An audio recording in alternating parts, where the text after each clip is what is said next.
we got to talk about your two teams, 49ers hosting your Seattle Seahawks. It's a 10-point line, Rich. Mitchell, it's going to be 25-25. It's going to be first time playoff history. They're going to have to figure that out. I don't know what they're going to do. It's a coin flip or something. That's going to be 25-25, Mitchell. I'm not going with any other score. Right. So you now, as a non-former player, a non-Seahawk and 49er alum, you as just a football analyst now breaking down these two teams. Put yourself in my shoes, Rich. What would you say if you were me? Mitchell, well, first off, my heartbreak, my team, it wasn't in it. It would be too immense for me to be here. You're a better man than me, Mitchell. You're not on IR. You're standing 10 toes down, and you're showing up, Mitchell. Your Detroit Lions showed up, and could they have won another game here or there to be here? They could have, but, proud of where they are. They're going to be a menace next year. Geno Smith, Pro Bowl player, franchise record holder in a number of categories the first year he started. DK and Tyler has had a really good season, another 1,000-yard season. Those young tackles have stood up really well, but Mitchell, Nicholas, John, Bosa, future defensive player of the year. It's going to be tough to beat him, Mitchell. It's going to be tough to deal with them. They're coming off a 10-game winning streak, but the game in Seattle was closer than a lot of people think. There was a 10-point swing right before the end of the first half. I was there. It was a TNF game where an interception by Quandre Diggs could have happened. It was right in his hands. He threw it right to him. That could have changed the complexity of that game immensely. It could have changed really fast. And not to say it will be that kind of game, but that game was closer than people think. And I think this is going to be closer than people think. I don't think it's going to be a 10-point game. I think it's going to be closer than people think. I think with Christian McCaffrey and this offensive line healthy now, defensive line healthy for San Francisco, it's a tough task expecting Seattle to walk into San Francisco and come out with a win, but I do not think it'll be a 10-point spread. Rich, I'll say this. I think Seattle has a fighter's chance. They've got the weapons. They got Geno. Well, let's not discount this Pro Bowl season. He's been a true revelation for them. And it's broke franchise records in his first year. Who would have saw this coming? DK, Tyler Lockett. The difference maker here, Rich. The defense has been stingy. They've been playing pretty solid. The difference maker here is gonna be the Michigan State alum, Kenneth Walker III, K9. Let me get a shout out to my fellow Spartan here. Kenneth Walker III. If he's able to tote the rock at 120 yards, control the line of scrimmage, if they're able to control the time of possession, get the play action relevant in this game, take some deep shots to DK and Tyler, maybe, just maybe, the Seahawks are in this game late, and maybe, just maybe, Myers doesn't miss a field goal or doink one off the right post, and maybe, just maybe, Seattle wins this game. But there's a lot of maybes in that statement, Rich. Maybe, baby. Mitchell, I don't want to be a maybe, baby. I think it's tough. Now, Brock Purdy, Mitchell, in the National Football League, Brock Purdy has been a lot of things. Mystery relevant, 7th round pick, Mitchell, but he has yet to be a loser in the National Football League. Mitchell, he has not lost. If he started a game, Mitchell, he has won it. 6-0. Mitchell, 115 passer rating. I think 13 touchdowns, 4 interceptions, about 1,353 yards. And he's solid. And he really loves George Kittle. He loves giving him the ball, Mitchell.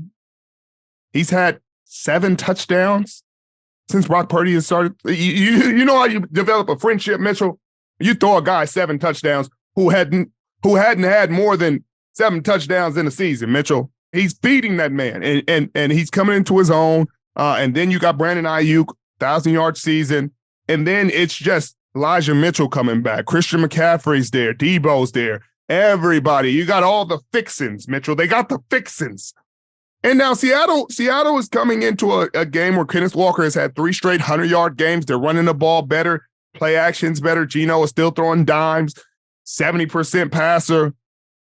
It's going to be tight, but Nicholas John Bosa, Mitchell, he's the difference maker. He's the disruptor. Eric Armstead. T.Y. McGill, Mitchell. This is a name you have not heard, Mitchell. You may not hear again. T.Y. McGill. He played for Seattle for a little while. He's been a journeyman.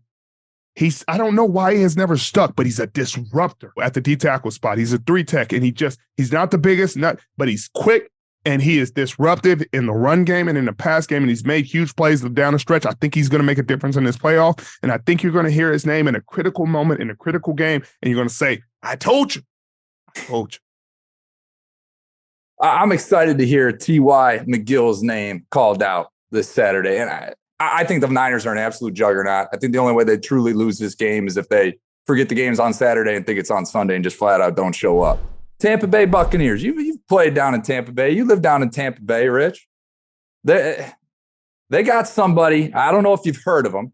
He's just entered the league a couple years ago. His name's Tom Brady. And I know that Tom Brady is one of those guys that hasn't had a whole lot of success in the postseason. So does he have success now, Rich, playing the Dallas Cowboys at home? Mitchell. Thomas Edward Brady Jr. I didn't know that. Nobody knows him, Mitchell. Nobody knows him until you say it. Has won a lot of games in the National Football League. A lot of games, Mitchell. He's probably won more games this decade in the playoffs than the Dallas Cowboys have won in a very long time. In his career, Mitchell, he may rival the Dallas Cowboys as a franchise, and they're an all-time franchise, Mitchell. They've won a lot of Super Bowls. They haven't won them recently. And Mitchell, if they play the way they did against the Washington Commanders when they got beat 26-6 by Sam Howell, nothing against Sam Howell, his first start, beats the Dallas Cowboys 26-6. Now, Mitchell, they didn't rest people until late in that game, Mitchell. It wasn't like things got crazy and they were like, oh, we need to give these guys a rest, Mitchell. That wasn't what happened. This is concerning because Dallas Cowboys needed to show confidence. They need to show, continuity going into playoffs. They need an impressive win against a division opponent, and they did not do that.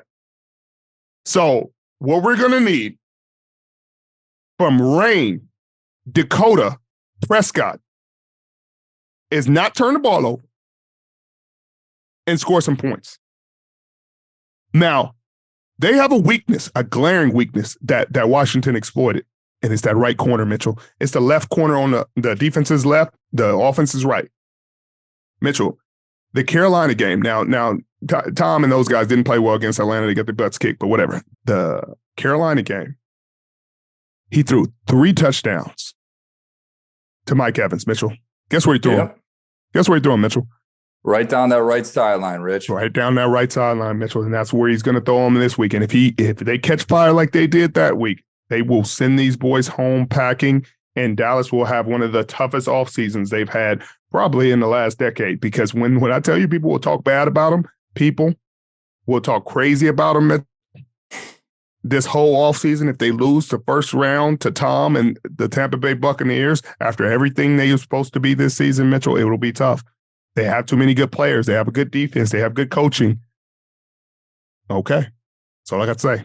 The Cowboys are like that Instagram model once you take the makeup off, man. I mean, 95% of the time they look great, and then you catch them without the filters on and everything, and you see them against the Commanders. So, whoa, who is this? I'm with you, Rich. I could see if there was a matchup that the Buccaneers could realistically win, it's against this Dallas Cowboy team. That being said, I could also see Dallas Cowboys going to the NFC Championship game. Like, it's just like you don't know who you're going to get.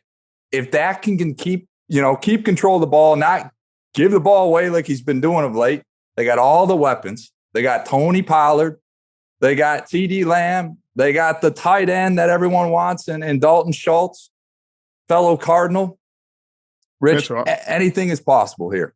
I'm trying to see where your meds are at, because you might have taken too many today. If I heard you say Dallas Cowboys can make the NFC Championship, Mitchell, whoa. Well, I know they got to go through your 49ers. I mean, they got to go through their Philadelphia Eagles, Mitchell. Fair. Let's not get crazy, Mitchell. This is the team that just lost to the Washington Commanders 26-6. 2-6. Well, I'll say this. If Tampa gets in a pinch in this game, Tom's got to go back to what he was doing against Carolina. When in doubt, bomb it out. Mike Evans is a guy that can just flip a game in one play. And Chris Godwin's healthy now. I mean, Tampa Bay has got all the weapons. They don't have a run game right now, but they got all the weapons that they need in terms of just being one play flip the game. So I like this matchup for Tampa.